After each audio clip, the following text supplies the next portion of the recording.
దేశవ్యాప్తంగా positivity rate బాగా పెరిగిందన్నారు health secretary Rajesh Bhushan. ప్రస్తుతం ఆయన మీడియాతో మాట్లాడుతున్నారు. లైవ్ చూద్దాం. फर्स्ट डोज भी छूटे हुए हैं, फ्रंट लाइन वर्कर्स रहेंगे.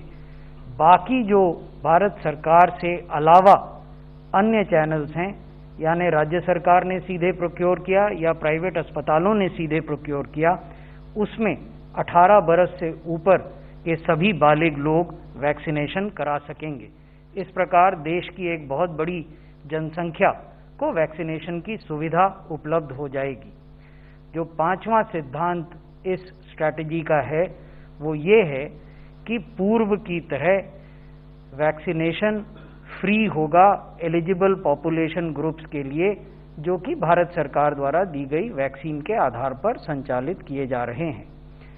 जो छठा और बहुत महत्वपूर्ण सिद्धांत है वो ये कि वैक्सीनेशन सेंटर चाहे भारत सरकार से डोजेज ले या वैक्सीन निर्माता से सीधे ले, ये सब के सब भारत सरकार के नेशनल वैक्सीनेशन प्रोग्राम की गाइडलाइन से गवर्न होंगे. यानी इन सब को कोविन डिजिटल प्लेटफॉर्म पर रजिस्टर करना होगा. जो भी लोग वहां वैक्सीन लेने जाते हैं वो या तो कोविन पर एडवांस अपॉइंटमेंट लेकर जाएंगे या ऑन साइट रजिस्ट्रेशन करेंगे. प्रत्येक व्यक्ति को जैसे कि पहले मिलता था डिजिटल वैक्सीनेशन सर्टिफिकेट पहले डोज के बाद और दूसरे डोज के बाद, वो दिया जाएगा. एडवर्स इवेंट फॉलोइंग इम्यूनाइजेशन की रिपोर्टिंग पूर्ववत जारी रहेगी. वैक्सीन के स्टॉक और प्राइस को भी कोविन पर कैप्चर किया जाएगा. तो ये सारी चीजें सब पर लागू होंगी, क्योंकि जो भी कोविड वैक्सीनेशन हो रहा है वो देश के भीतर हो रहा है और देश के भीतर होने वाला कोविड वैक्सीनेशन इन सिद्धांतों से गवर्न होता है.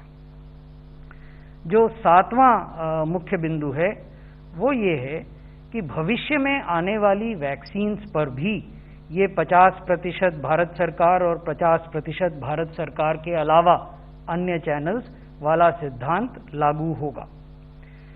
इसके अलावा जो आठवां मुख्य बिंदु है वो ये है कि यदि कोई वैक्सीन निर्माता या उनके सब्सिडियरी या उनके ऑथराइज्ड एजेंट किसी रेडी टू यूज वैक्सीन को इंपोर्ट करते हैं जिसका निर्माण भारत में नहीं हो रहा है, वैसी स्थिति में ये जो पूरा अमाउंट है, ये पूरी जो क्वांटिटी है वैक्सीन की, ये भारत सरकार के अलावा जो चैनल हैं उसमें उपयोग की जा सकती है. नौवां सिद्धांत ये है कि भारत सरकार अपने हिस्से से पहले की तरह, इसमें कुछ बदला नहीं है, भारत सरकार अपने हिस्से में से पहले की तरह सभी राज्य सरकारों को वैक्सीन अलॉट करेगी. एक बार में 15 दिन की वैक्सीन वो अलॉट करने की स्थिति में होंगे. यानी भारत सरकार एडवांस में राज्यों को ये बताएगी कि अगले 15 दिन में आपको इतने वैक्सीन की मात्रा प्राप्त होनी है. इसका निर्धारण कैसे किया जाएगा? इसका निर्धारण 3 पैरामीटर्स पर किया जाएगा. पहला पैरामीटर है कि परफॉर्मेंस क्या है राज्य की, यानी उनका औसत कंजम्पशन ऑफ वैक्सीन डोजेस क्या है, ये 7 डे रोलिंग एवरेज पर निकाला जाता है. दूसरा ये देखा जाएगा कि एक्सटेंट ऑफ इन्फेक्शंस उस राज्य में क्या हैं, यानी वहाँ एक्टिव केसेस कितने हैं. तीसरा वेस्टेज कितनी हो रही है. वेस्टेज एक नेगेटिव पैरामीटर है. अगर वेस्टेज ज़्यादा हो रही है तो उसका प्रतिकूल प्रभाव आवंटन पर पड़ेगा. तो ये एक तरह से स्टेट वाइज कोटा निर्धारित हो जाएंगे और इनको एडवांस में राज्यों को संसूचित कर दिया जाएगा. इससे फायदा ये होगा कि राज्य सरकारें बेहतर प्लानिंग कर पाएंगी कि उन्हें कितना वैक्सीन डोज भारत सरकार से मिल रहा है, कितना वो स्वयं प्रोक्योर करना चाहेंगे अगर करना चाहेंगे तब, और कितना उनके राज्य में स्थित प्राइवेट अस्पताल सीधे प्रोक्योर कर रहे हैं. So they would also have a bigger picture as well as a granular picture of availability as on date and future availability at least for the next fortnight. जो 10वां मुख्य बिंदु है इस पॉलिसी का वो ये है कि सभी प्रायोरिटी ग्रुप्स को सेकेंड डोज मिले और समय पर मिले, इसको मुख्य बल दिया गया है, क्योंकि हमारा उद्देश्य ये है कि फुल प्रोटेक्शन प्रायोरिटी ग्रुप्स को मिले। ऐसा नहीं होना चाहिए कि पहला डोज मिल गया है और दूसरे डोज का समय हो गया है और वो नहीं मिल पा रहा। तो इसलिए प्रायोरिटी सेकंड डोज को दी जाएगी, समय पर लोगों को मिले। अभी वर्तमान में CoWIN system automatically message generate करता है, एसएमएस, और भेजता है बेनिफिशरीज को बताने के लिए कि आपको अब सेकंड डोज ड्यू हो गई है। जो 11वां सिद्धांत है वो ये है कि कोविन डिजिटल प्लेटफॉर्म में इस प्रकार के परिवर्तन किए जाएंगे जिससे कि ये सारी चीजें उसमें रिफ्लेक्ट हो जाएं। और अंतिम चीज ये है कि ये पॉलिसी 1 मई से लागू हो जाएगी और समय समय पर इसकी समीक्षा की जाएगी राज्यों से प्राप्त होने वाले फीडबैक के आधार पर। अब मैं आपको ऑक्सीजन के बारे में संक्षेप में बताना चाहूँगा। हमारे देश में जो प्रोडक्शन होता है वो लगभग 7,500 मेट्रिक टन है। इसमें से कुछ उद्योगों द्वारा इस्तेमाल किया जाता है और कुछ अस्पतालों द्वारा इस्तेमाल किया जाता है। वर्तमान में हमने आदेश निकाले हैं जिसमें कि ये कहा है कि कुछ विशेष उद्योगों को छोड़कर अन्य उद्योगों के लिए अब ऑक्सीजन की सप्लाई रिस्ट्रिक्ट की जाएगी ताकि अधिक से अधिक ऑक्सीजन उपलब्ध हो सके मेडिकल उपयोग के लिए। आज जब हम आपसे बात कर रहे हैं, हम देश में सभी राज्यों को 6,600 मेट्रिक टन 7,500 में से एलोकेट कर रहे हैं।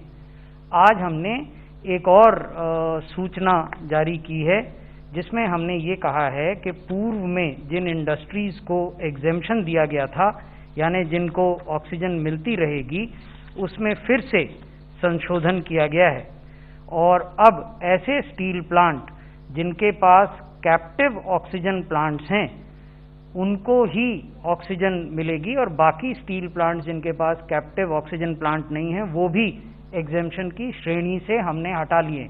इससे अधिक ऑक्सीजन मेडिकल पर्पस के लिए उपलब्ध हो पाएगी। 30 अप्रैल तक के लिए हमने राज्यों का डिफरेंट ऑक्सीजन प्लांट्स के साथ मैपिंग भी किया है। ये एक डायनामिक एक्सरसाइज है।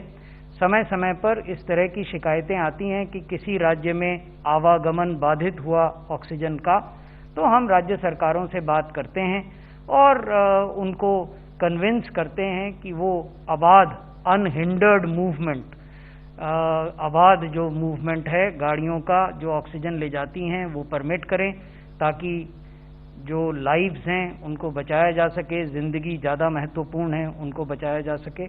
तो ये कार्रवाई भी डिपार्टमेंट ऑफ कॉमर्स में DPIIT और स्वास्थ्य मंत्रालय और गृह मंत्रालय और राज्य सरकारों के सहयोग से चल रहा है। धन्यवाद। Thank you very much. आज बहुत सारी चीज़ें प्रस्तुत करी गई। I will be brief. Vaccine की ही बात करें पहले तो सिग्निफिकेंट प्रोग्रेस हुई है पॉलिसी में भी और स्केल अप में भी, और मैं चिन्हित करना चाहूँगा कि स्केल अप की साइड में अगर हम देखें तो भारत में 60 साल की उम्र के जो हमारे नागरिक हैं उनमें से उनकी संख्या लगभग 10 करोड़ है। तो उनमें से 4.7 करोड़ 4.7 करोड़ को कम से कम एक डोज मिल गई है। लगभग आधे मोर देन 60 इयर्स की पॉपुलेशन को कम से कम एक डोज मिल गई है और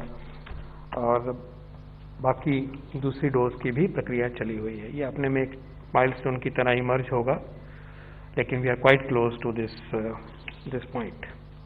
सेकेंडली हम बताना चाहेंगे कि जैसे ही వ్యాక్సిన్స్ కి సంబంధించి ఏదైతే ఇక్కడున్న వ్యాక్సిన్స్ కి సంబంధించి 50% సెంటర్ కి ఇవ్వడం, 50% స్టేట్ గవర్నమెంట్స్ అండ్ ప్రైవేట్ కి ఇవ్వడం అనే రూల్ ఉందో అది విదేశీ వ్యాక్సిన్స్ కి కూడా సేమ్ వర్తిస్తుందని చెప్పి హెల్త్ సెక్రటరీ చెప్తున్నారు. అండ్ స్టేట్స్ కి ఏదైతే ఇప్పటిదాకా కేంద్రం ఇస్తుందో అది యాజ్ యూజువల్ గా కంటిన్యూ అవుతుంది. 15 రోజులు ముందుగానే ఎంత వ్యాక్సిన్స్ ఇస్తామనేది ముందుగానే చెప్తాము అని అంటున్నారు. అండ్ కొన్ని పారామీటర్స్ ఆధారంగా రాష్ట్రాలకు ఇస్తాం, అక్కడున్న యాక్టివ్ కేసులను దృష్టిలో పెట్టుకుని అలాగే అక్కడ వాళ్ళు వ్యాక్సిన్ వేస్టేజ్ ఇలాంటి కొన్ని పారామీటర్స్ ఆధారంగా వ్యాక్సిన్ ఇస్తామని చెప్తున్నారు.